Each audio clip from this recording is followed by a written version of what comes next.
Okay, welcome to Faith and Calm, part number 78.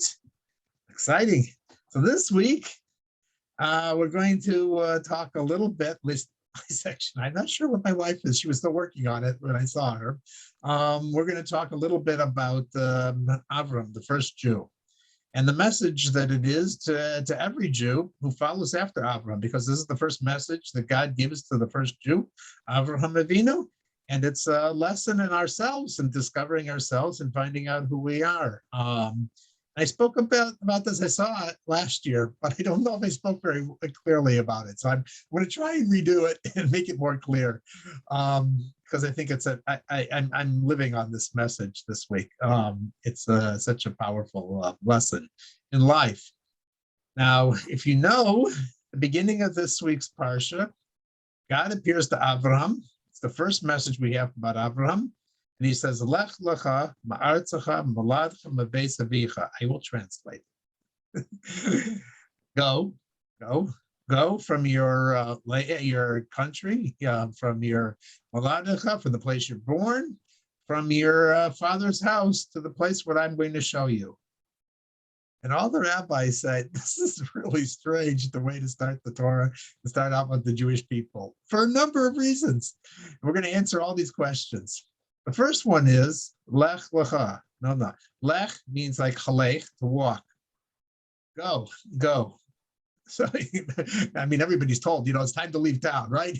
Yeah, but he says, lech lecha, go to you. What do you mean, go to you? You know where you are. You know who you are. What do you mean, go to you? Go somewhere, but not go to you. Go lech lecha, go to you? What does it mean, go to you? I'm here. I'm okay, And then he doesn't tell him where he's going. He says, this is the place I'll send you. Usually when you give somebody directions, you say, we're going to Chicago, we're going to Atlanta, we're going, I don't have to tell you where you are. And yet God seems to tell Avraham, he's still called in these days, says, go from your birthplace, from your land. He's telling him where he is already. He's not telling him where he's sending him to. Okay, what's the meaning of that message? And the last part is that there's three redundant references to where Avram already is.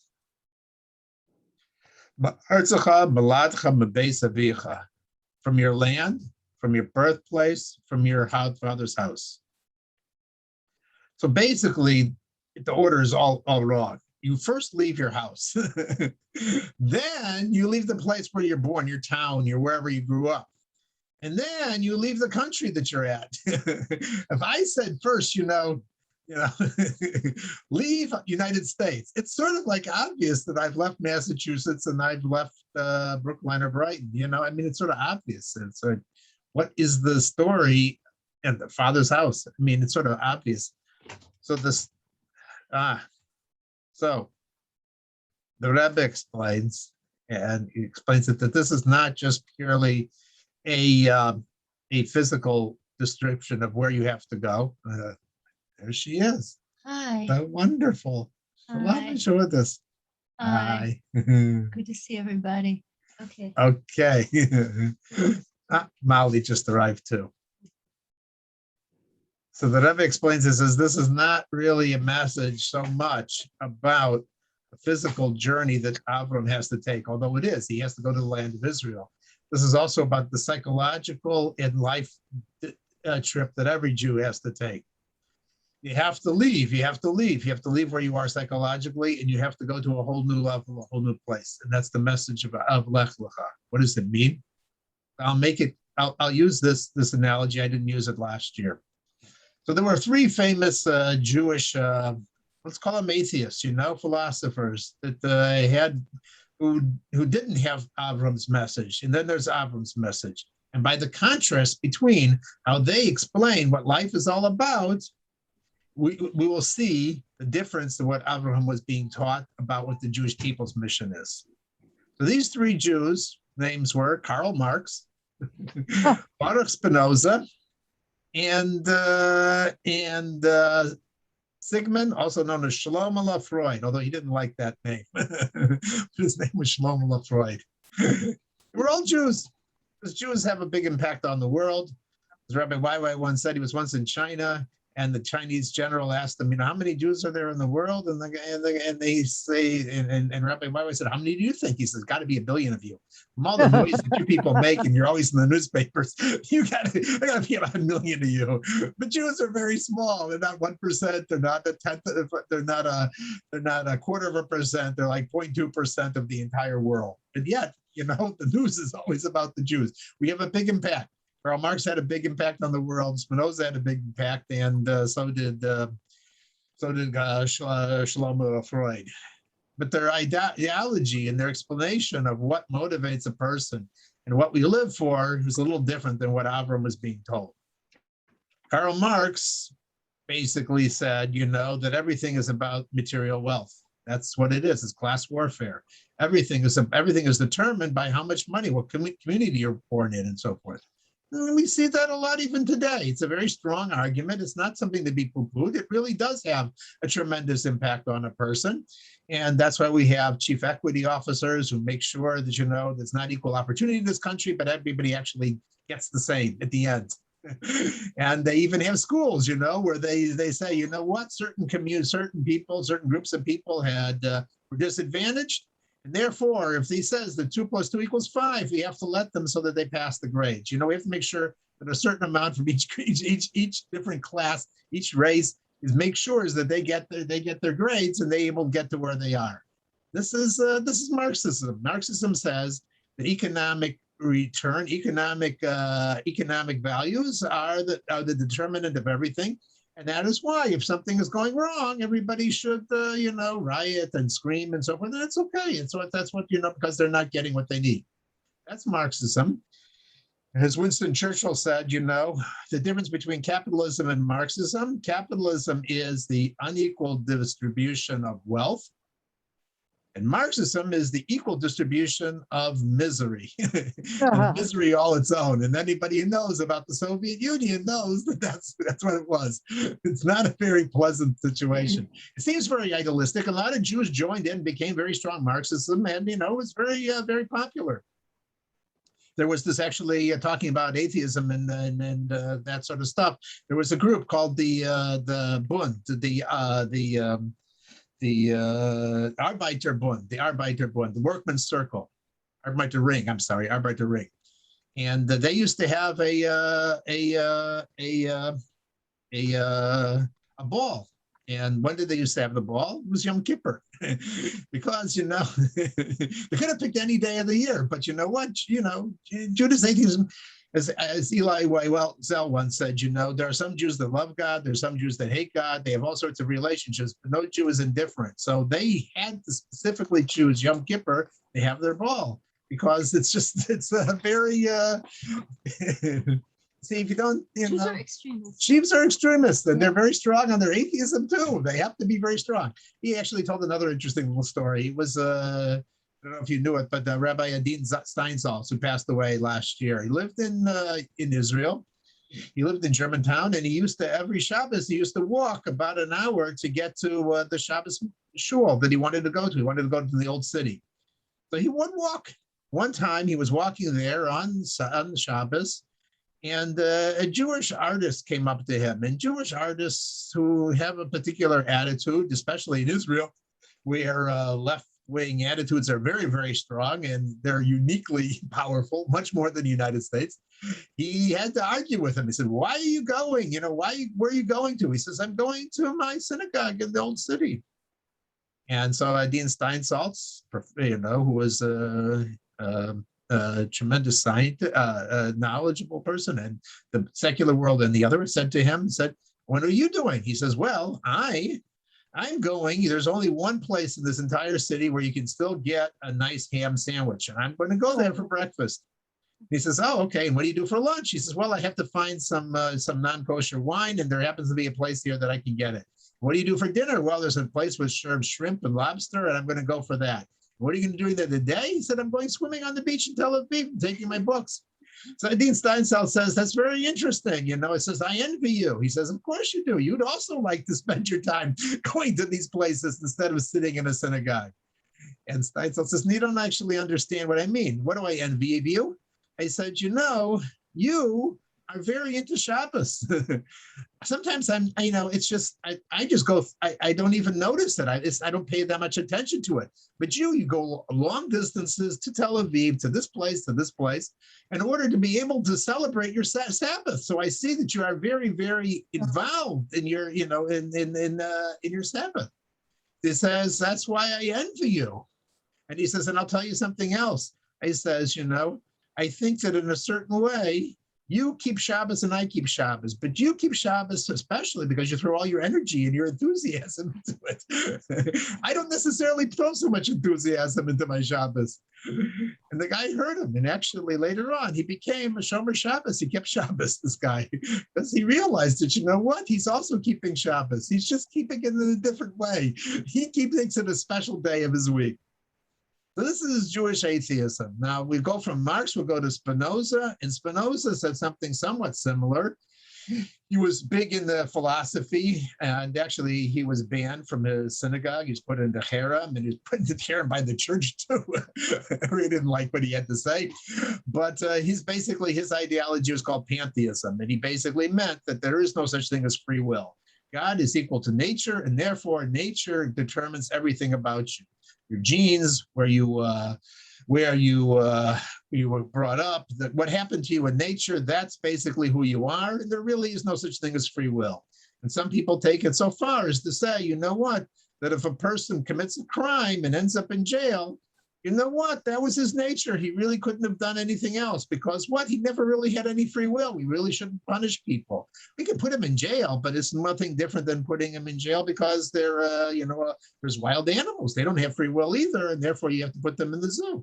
So some people you have to put in the jail, but it's not a punishment that shouldn't, no one has any free will. That was the ideology of Baruch Spinoza in a nutshell. And Sigmund Freud said everything is dependent on your mother and your father.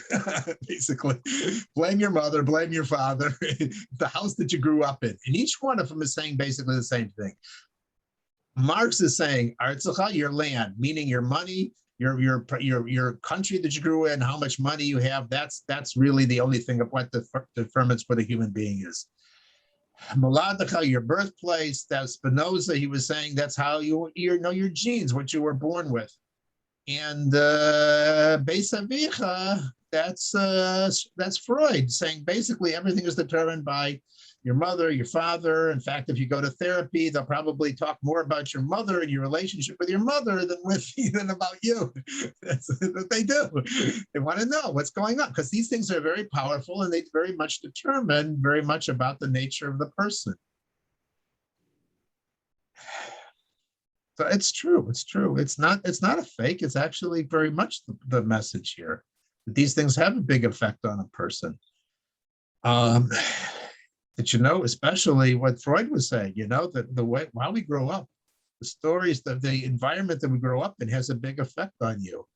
Everybody starts out a free person, but there's certain messages, maybe very subtle, maybe unintentional, that have a big effect on a person. For example, if a person lives in a household and everybody is very self-critical and very big on improvement and so forth, the message might come that you are not somebody unless you actually do something. You have to make something of your life. And that can be a very difficult message. Like I told the story last week, there was this lady that Rabbi YY came across, and she was an elderly lady, and she had a problem with sitting on the couch. Why? She have a problem sitting on the couch? Because whenever her mother saw her when she was a little girl, she used to say, "What are you doing just sitting there? Why aren't you doing something?" The message became she couldn't sit on the couch because she just couldn't be. She couldn't be just who she is. She had to become something. Well, I'll tell you something. We're called human beings, not human becomings. It's not necessarily that you need affirmation from the outside world and that you need to become something to be something good. You actually are good yourself. And that is the message that God gave to Avraham Avinu. He said, go to yourself. Don't stop living for other people. Stop living because what other people's expectations are. Stop just living because you need affirmations from the outside world to tell you that you're good and that you're important. And that only if you're doing good things, that makes you valuable. You yourself, you are good. You are a piece of godliness. God loves you unconditionally as you are without you becoming anything else. In fact, he breathes into you and he's connected with you. He's part of you. And that's the message. Lech lecha, go to yourself. Find out who you are. Stop telling all these stories about yourself that I'm bad, that I can't accomplish, that I'm only good when I actually manage not to overeat this week, or whatever the story is, or whenever I manage to. I'm telling this, but Amy's sitting there having her dinner. Be careful here. I'm sorry, Amy. I didn't mean to. I didn't forgot. We do this many different ways. We need affirmations. We need confirmation. But you know what? Even if nobody says anything good at you, that you are fantastic. God loves you unconditionally. These other things, the land, where you're born, what your psychology is, those you have to view as the backdrop, as the framework of like a play with a stage that you do your act on, who you are. But you are the artist of your own life. And what you are able to do is you're able to create a contrast with that. So no matter what happened, no matter what disadvantages, whatever medical discussion happens, which Spinoza would say, okay, that's it, that's what's happened to you, so that's final. No, that's not final. You are free. God is telling Avraham, lech lecha, go to yourself. You are not tied down. You are not limited to what people say about you, where you grew up, what they talk about you, even what you might have as far as physical or other handicaps and so forth. You are ultimately free to write the script of your own life. It's the most powerful lesson. It's the first lesson to every Jew, and it's the most important one. No matter what's happening in the world, no matter what the news is, no matter what, you are not a slave and you are not a victim. You're not a victim to your economic status. You're not a victim to what the nature is. You're not a victim of even of your psychology. You are free. And that is the very powerful message that God gave to Avraham. And he said, you know what? You do this in 3 stages. First, you have to leave, which is easier. Just leave behind the money situation, then the land that you're born, and then the psychology. But you have to go to yourself. You have to go, and you have to go psychologically, and you have to send on a voyage. This is the voyage of Judaism. The voyage of Judaism is that we are able to write the script of our own lives and to become whoever we want to become. It's a very powerful lesson, and this is the lesson of the Jew, that we are never, and Avraham stood against the entire world. He was alone. Nobody else believed in monotheism. And he said, that's their problem. I'm going forward. I'm doing my thing. I'm becoming who I can become because I am a part of God. And this is a very interesting lesson. 5, 9, yeah, 4, 1, 4, just 3, 2, 0, 1. Right. So this is the very powerful lesson. And this is what God is basically saying. It's another way to say it is as follows. One of the first commandments is don't make an idol. Now, why should God care if you make an idol? I mean, it's like, like if your little child goes and makes a nice picture of God and he puts it on the refrigerator and says, that's my picture of God. I mean, what is it about? Does it bother God? I mean, and why should it bother God? Is he threatened by that? So the reason God says don't make an idol, and this is a very interesting and very deep idea, though, is because God does not have an image. But it's not so much that God is threatened if you make an image of him. He also made man in his image. And if we make God into an image, into a thing, then we're basically saying that we are also limited as a thing, as with properties and so forth. And so by God creating man and saying, I have no image, means you have no image either. Whatever image story you tell about yourself and whoever you think you are, that's not necessarily all that you can become. So the lech lecha is saying, you know what? You have the ability to cut the cords and to grow and to become whatever you need to become. That's the lesson of lech lecha. Lech lecha, you can go. You can become something big. You can become anything you want. Are you ready, Shlomo? Should I tell a story or should I go ahead? Absolutely ready, but you're ready. Can do whatever you want. So I read a story. It was sort of cute. It was a lot along these lines. It was from Rabbi Tuvia Bolton in Israel. And he said that, he didn't grow up religious. He grew up as a philosophy major, I guess, in the United States, and he moved to Israel. I didn't know him then, but I know of him I met him a couple times.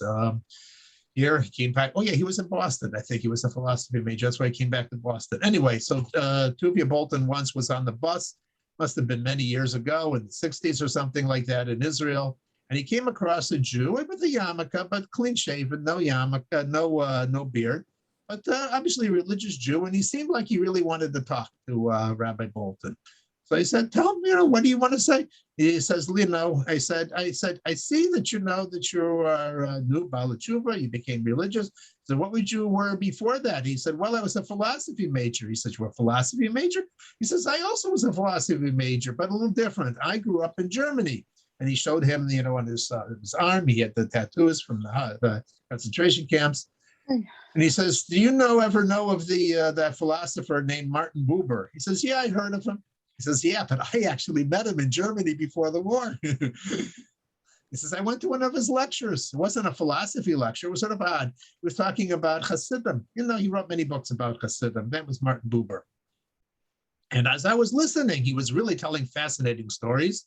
And it was very interesting. And the guy next to me, who was also religious, said, don't get too excited about this guy. So why not? He's saying great stuff. He says, yeah, but I understand that he doesn't, he grew up religious, but he went away from it. He doesn't keep any mitzvahs anymore. I think he even married a non-Jew and so forth. And the guy with the tattoo, was saying on the bus, he said, so I went to him afterwards and I said, how can you do that? I mean, how could you give up the religion of your people and not keep mitzvahs and so forth? He says, listen, he says, you keep the religion of Moses, Moshe Rabbeinu, and I keep the religion of Abraham. I believe in just the ideas and the concepts and the philosophy and so forth, but I don't necessarily have to follow all the particular rules and details and so forth. Okay, that was his approach. Came the war. And this guy on the bus we're talking about, he said that I was thrown in the concentration camps. Me, my parents, my brothers, my sisters, and they all were killed in my presence. And I'm the only one that ever survived. And I came afterwards. I came out, and I originally was in the United States in Los Angeles before I came to Israel.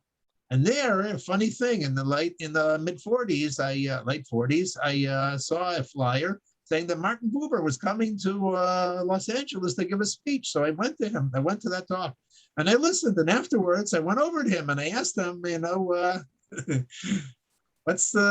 what came of all your friends in the universities? Because he was thrown out too.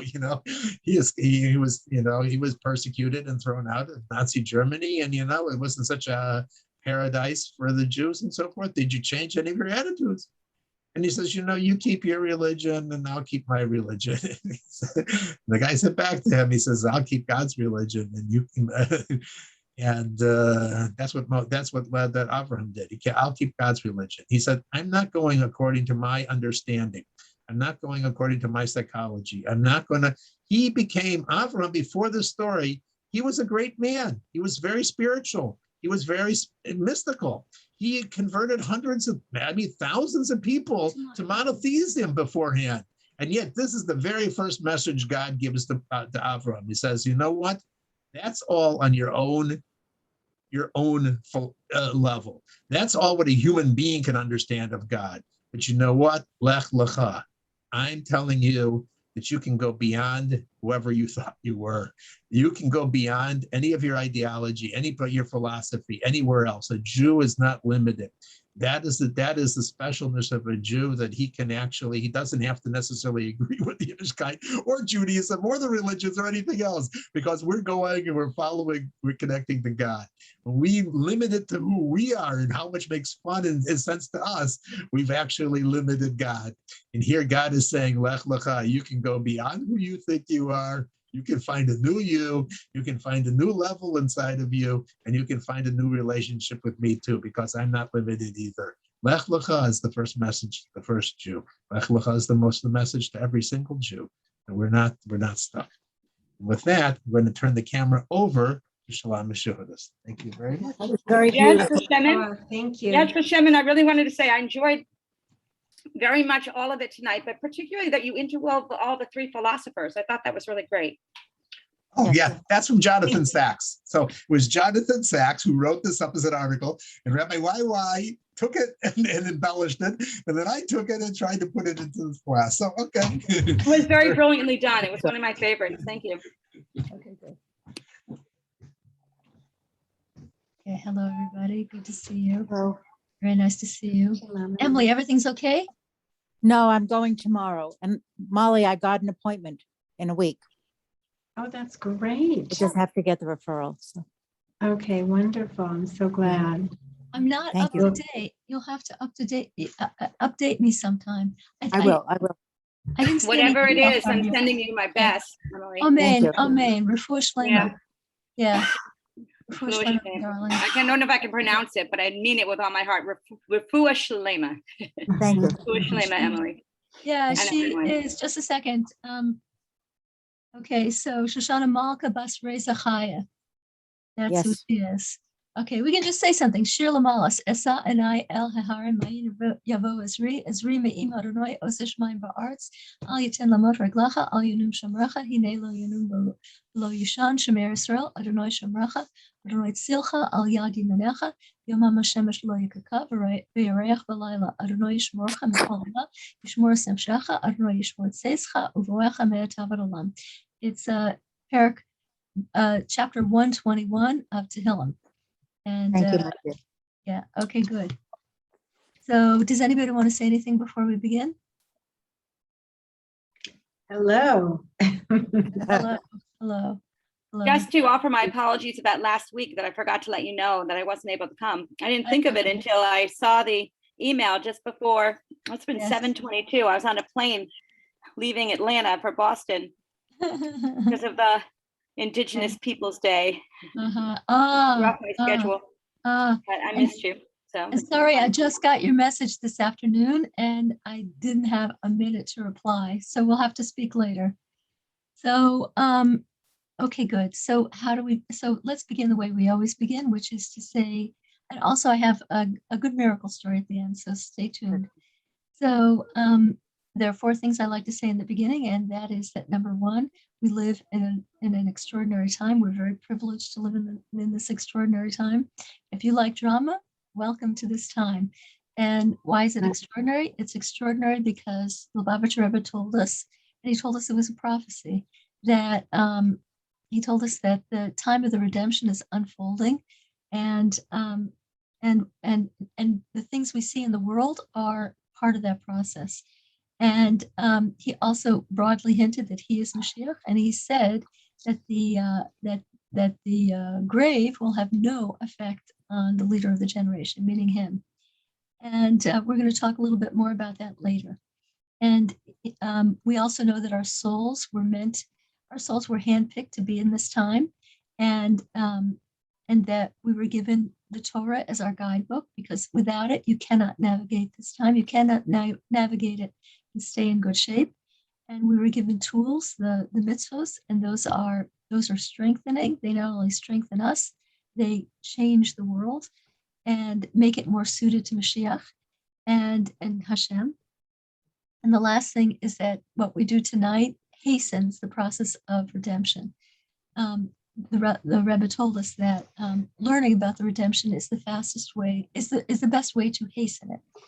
So I want to pick up where we left off last week, and we were saying that a big part of faith and calm is not what's happening to you from the outside. A big part of faith and calm is what we do to ourselves, what we do for ourselves, and what we don't do for ourselves. And sometimes when I'm if I find myself stressed out, and I think it's because this person's doing that, and this person's not being nice, and Hashem is doing this, all those things are true. But very often my lack of trust in life, if I feel a lack of trust at some point, it comes from a lack of trust in how I am being to myself, how I am treating myself. And as we said last week, the most important, and I don't mean denying myself luxuries. I mean that giving myself basics of sleep, water, and food. And it speaks it speaks volumes to every human being. I am God. God runs my life, but I am the custodian of myself. And if I don't, God needs the custodian. There's certain things he can't do for me. He can't brush my teeth for me. He can't, he can't take me to the doctor. He can't feed me if I'm not going to put the food in my mouth. If I'm not going to drink, he can't force water into my mouth. These are things I do with my own volition. And a little 5-year-old, or maybe even a 3-year-old or a 2-year-old inside of us is constantly watching and saying, is she going to take care of me today or not? Is she going to throw me to the winds like usual, or is she going to take care of me? So a lot of faith and calm comes from that, and an amount not to be underestimated. Yeah. So anyway, so uh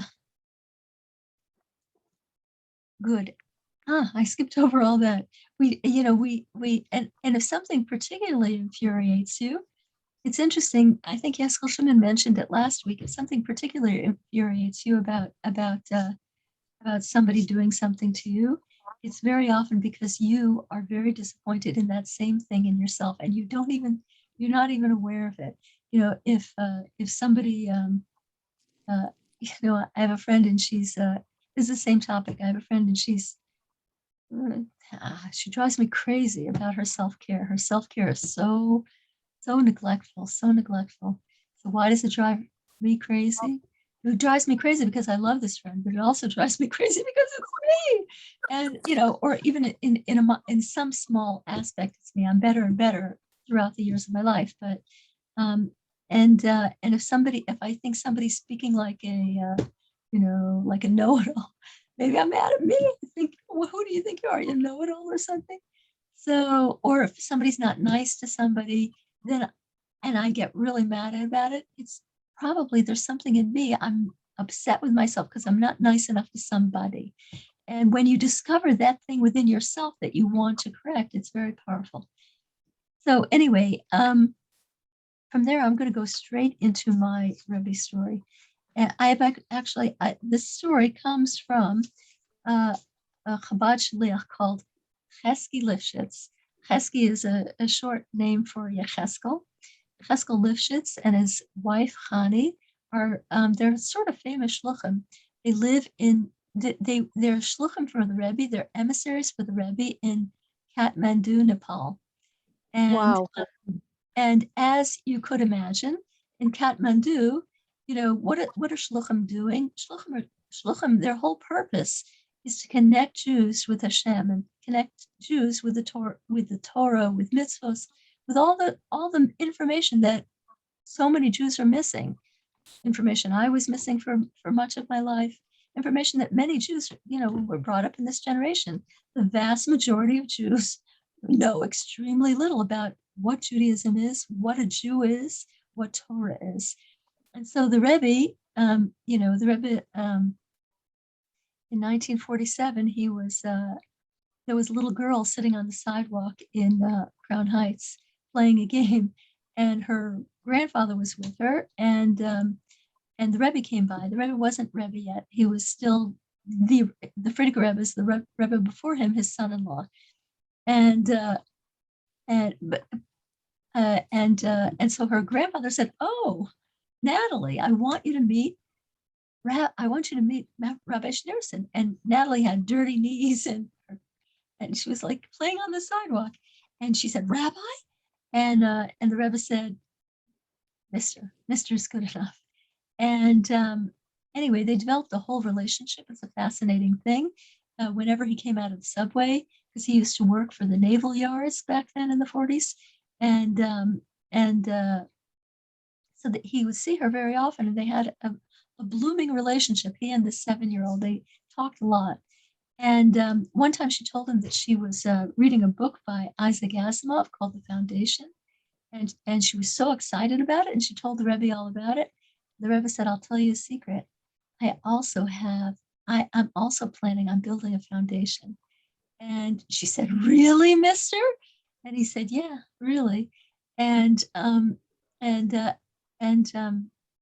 And so later on in years, when they, like in the late 90s, when they wrote many articles about the Rebbe, she read about back then, maybe in 1994, I think there were 3,000 Chabad houses, and then there were 4,000, and now there's, I don't know, close to 5,000, I think. And she looked and she said, "Wow, mister, you did it. You built the foundation, you did it." And the Rebbe has a plan. The plan is that every Jew should know about their heritage. So anyway, these guys who are in Nepal, what is their job? Their job is to reach out to Jews in Nepal. You know who the Jews are in Nepal? Anybody know? Who would the Jews be in Nepal? Israeli travelers? backpackers, The Israeli Israelis? hikers, Israeli hikers. After the army, boom, Nepal, because it's got magnificent mountains and all that stuff. It's full of extremely young, right out of the army Israelis.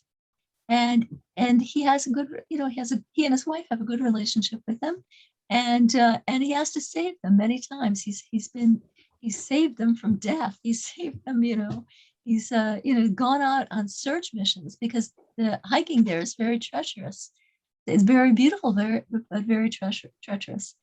So anyway, he's famous because in 2015 there was a horrible earthquake in Nepal.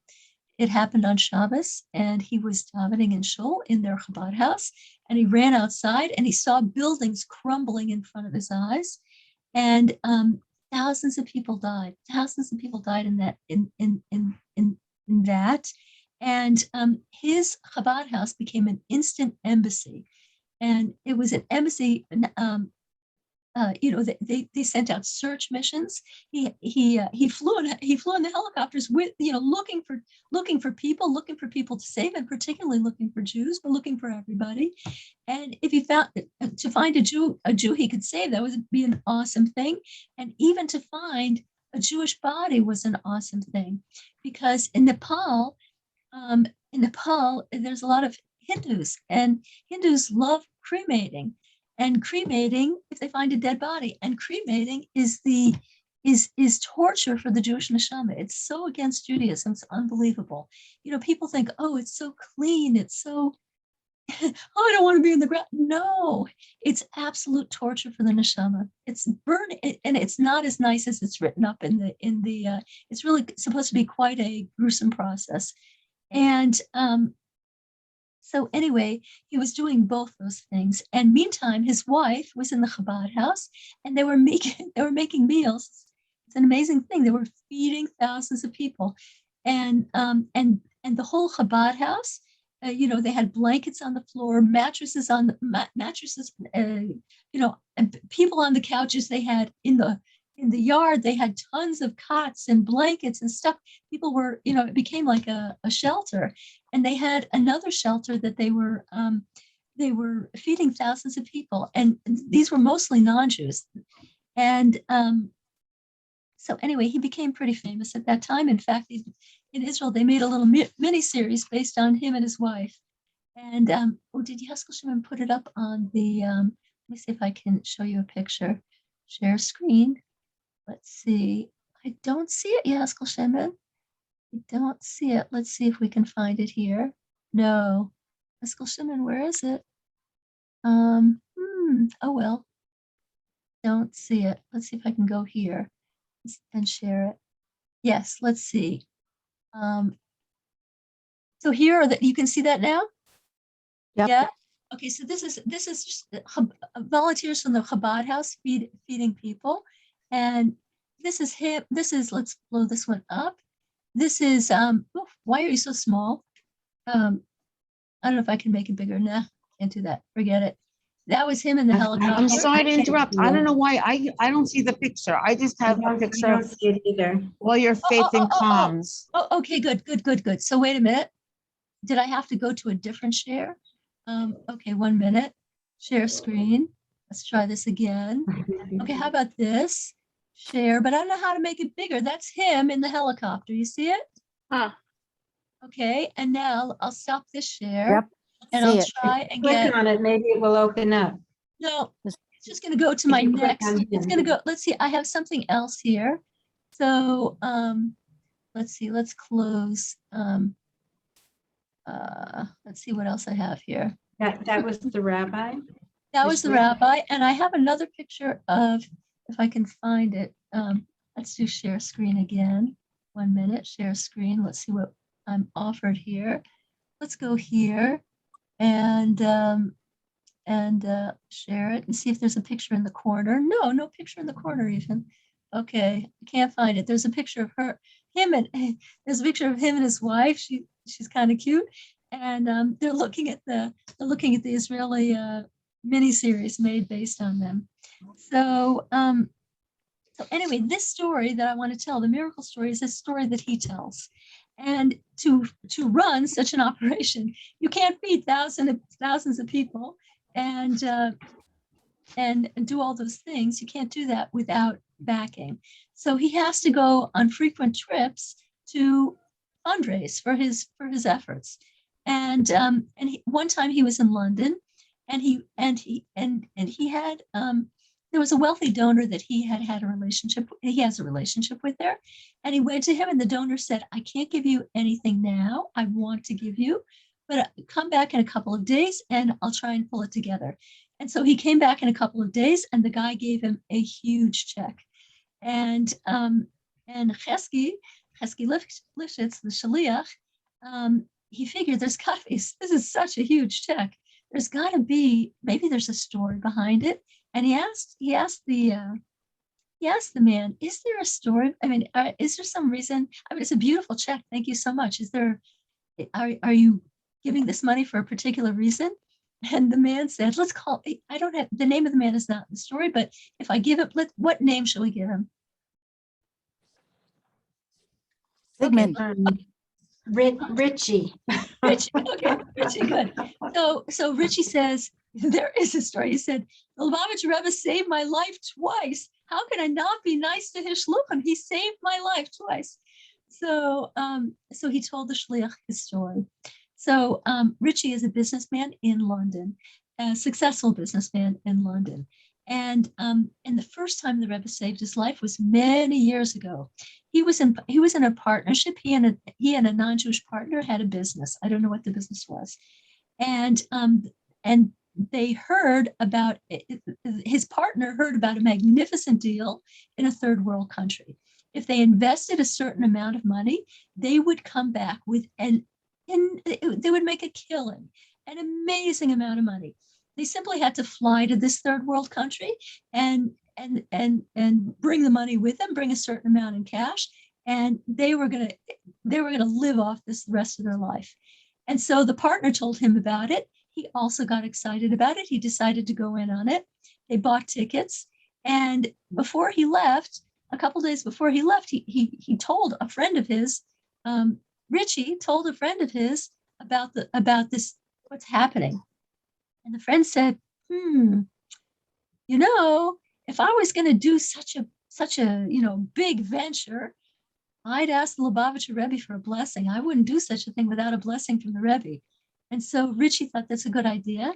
And he wrote a letter to the Rebbe, and he faxed it to the secretaries, and he got an answer back very quickly. And the Rebbe answered him, "I would not do this at all. This is not a good idea at all." And that's all it said. And the Rebbe was so definitive that he decided, "I'm not doing this." It's so tempting, but the Rebbe is so clear that this is a bad idea. So he told his partner, he's not doing it. He's not going forward. He's canceling his trip. And if the partner wants to go forward, that's the partner's business, but he's not having anything to do with it. And the partner said, "Are you nuts? Because a rabbi said something, you're going to lose the deal of a lifetime? Are you crazy? Are you out of your mind?" And he tried many, many times to convince him, but Richie stood firm. He said, "No, I'm not doing it." So the partner flew off to this third world country, and Richie found out very quickly how the Rebbe saved his life. It was an ambush. They murdered the partner, took all the money, a certain amount of which had to be in cash, and that was the end of the partner. And Rebbe said, Richie said, "That's the first time."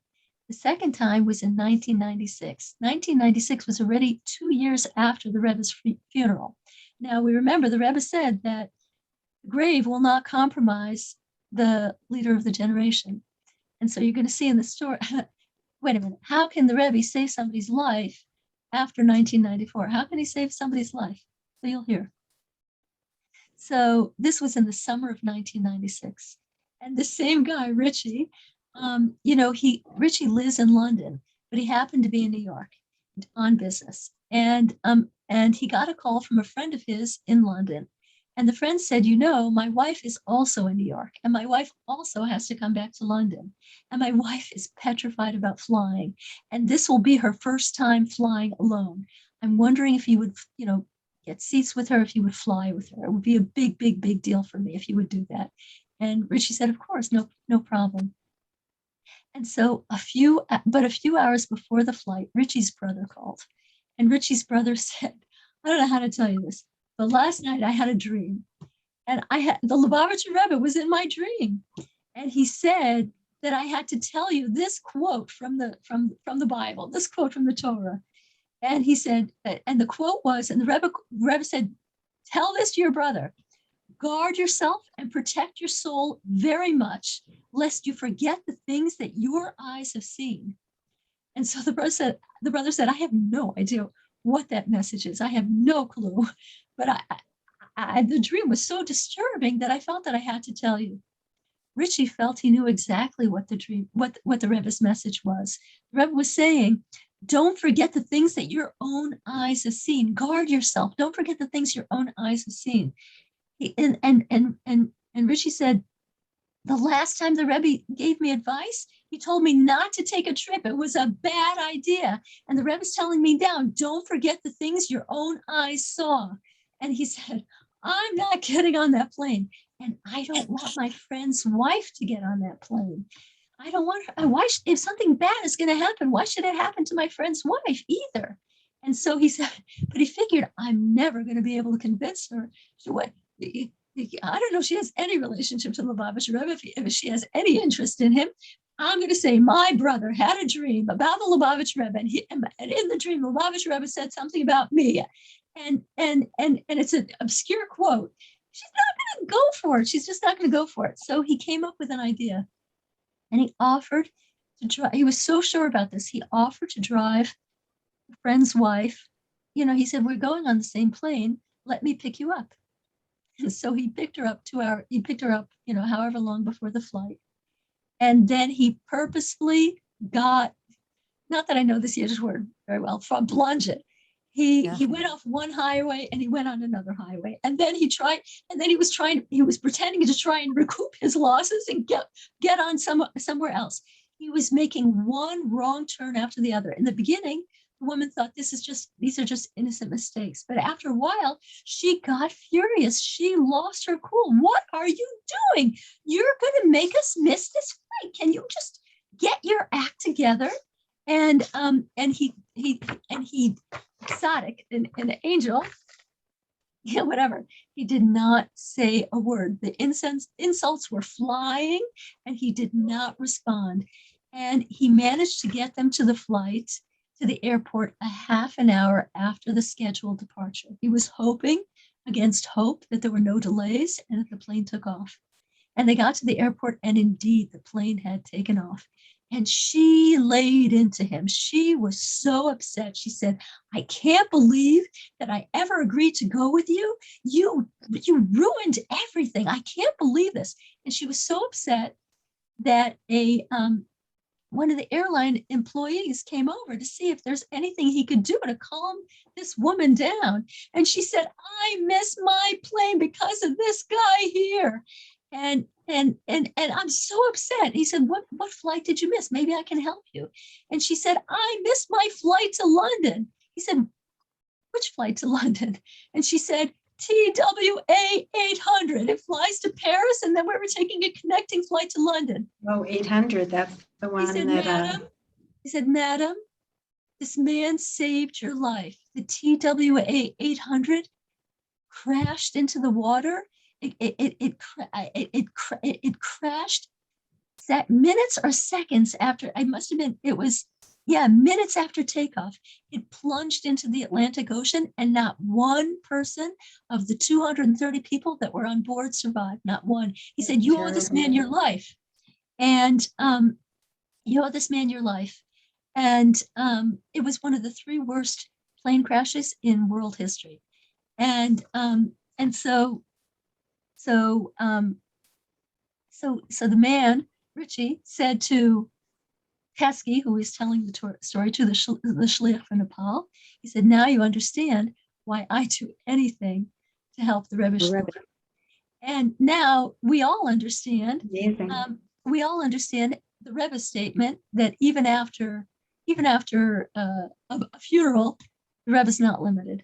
So anyway, that's your miracle story for tonight. That's our miracle story for tonight. It's a beautiful story. And I'm going to end the recording, and if anybody has any questions, I'd love to hear.